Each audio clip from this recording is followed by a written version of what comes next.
There's been a lot of discussions and plenty of videos recently regarding the insanely overpriced trucks in the US, how they are not selling, and how the manufacturers are not prepared to lower their prices. 60, 70, 80, and even $90,000 and above for pickup trucks, which you could buy for just around half of that only a few years ago. What's going on? And why are these trucks so expensive? In my opinion, it simply comes down to greed, and how the manufacturers saw what the buying public were willing to pay during the COVID pandemic when product was scarce.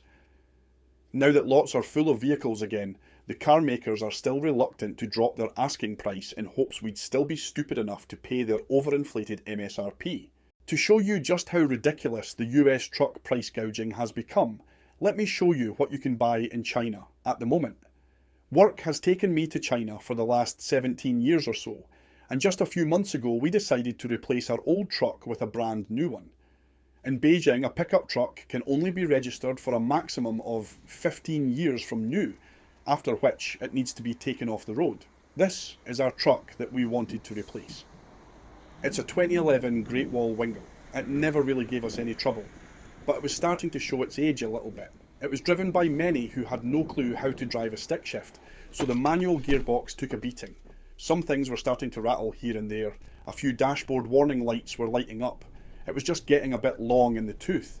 We could have easily kept it going for another 3 years if we invested in some maintenance, but when I show you what we replaced it with and how much we paid, you'll probably see why we bit the bullet when we did.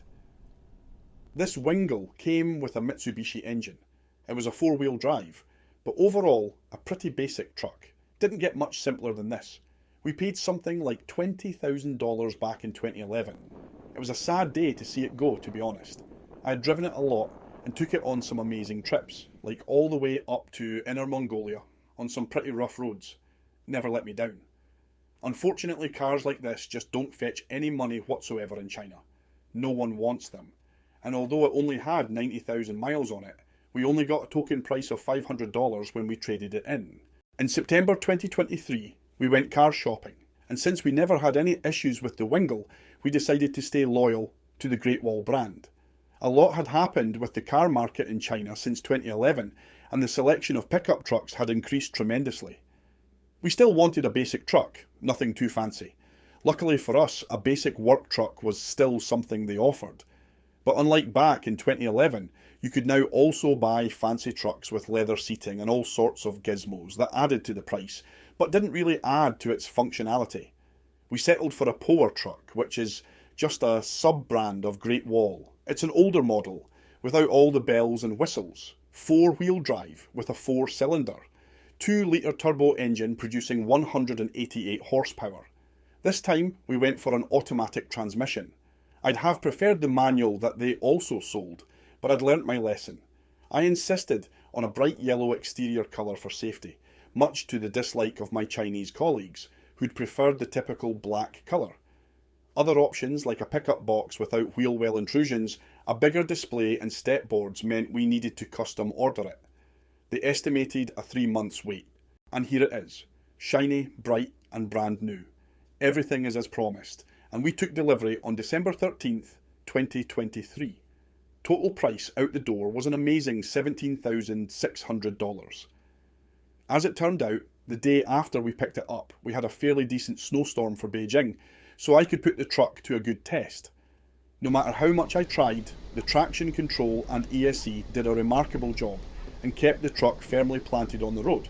It's definitely much more truck than what we had before, and for quite a chunk less money than we paid back in 2011.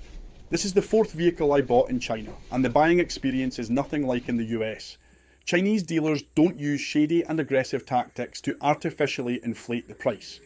No $1,000 window tints, no nitrogen-filled tyres or pinstripes for an extra $300. You sit down, you negotiate the price, and you sign the contract all in a couple of minutes. A truck like this is exactly what is needed in the US. A cheap, simple truck that doesn't break the bank. And it's not as if it couldn't be done. Ford's Maverick almost looked like it would be the answer, until they decided to raise its price. So now, most of the ones sitting on the lots run into the mid to high $30,000 range. Look, It's simple economics. They don't want to sell a cheap truck with little profits. They want to sell their Bighorn, King Ranch and High Country trucks. The profit margin on those is huge. It's better to sell fewer trucks at a high profit margin than many trucks where they make a smaller amount of profit on each. We're definitely in an era right now where we are not being offered what we want, but instead what they want us to buy. Anyway, I hope you enjoyed this video. Please like and subscribe and hit that notification bell. That way you'll be the first to know if I post a new video where I tell you how all the wheels came off whilst driving down the road.